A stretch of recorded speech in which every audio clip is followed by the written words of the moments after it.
The CDC says the entire U.S. is experiencing widespread flu right now, and that this is the first time in 13 years that this has happened. Flu hospitalizations have doubled this week over last week. So we asked the Director of Emergency Services at Sarasota Memorial Hospital, Lisa Collins Brown.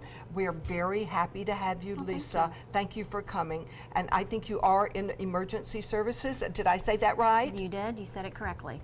Very good. So you see these flu people coming in, people with flu symptoms coming in. What's going on? Well, I think it's a combination of a couple of things. Hopefully a lot of people got their flu shot. We don't always know the efficacy of the flu shot until after the flu season. I know on the news we're hearing this 10% efficacy rate. A lot of that comes from Australia because they've already finished their flu season.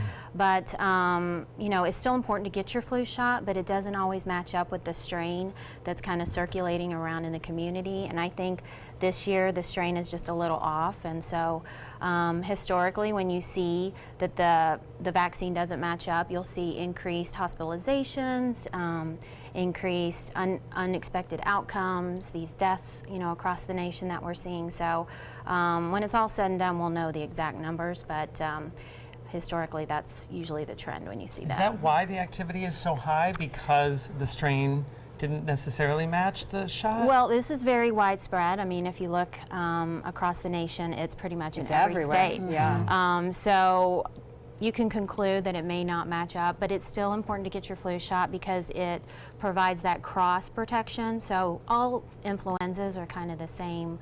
They have the same kind of traits, so you will get some protection even if it doesn't match. Is there still a reason to get a flu shot if I have not done it yet? Yes, it's not too late, so please go get your flu shot. You can usually go to your local pharmacy or your regular doctor and those kind of things to get it. But yeah, it's not too late, and I would definitely advise you to get it if you haven't gotten it. But it's so dangerous. What can we do to protect ourselves? Well, I mean, the big thing is if you're sick, well, getting the flu shot is number one. But if you're sick, do not go to work, do not go to public places, those kind of things. That's actually a really good point, because I know a lot of people think, well, if I don't go to work today, we're going to lose out on productivity, so I should just push myself and go. Well, in the long run, that's going to double, triple, quadruple. You'll have more people out of work. Make everyone around exactly. you. And it is very contagious. It's through droplet. It's through, you can get it from sneezing, coughing, just even talking in close. Touch. Yeah. Exactly. So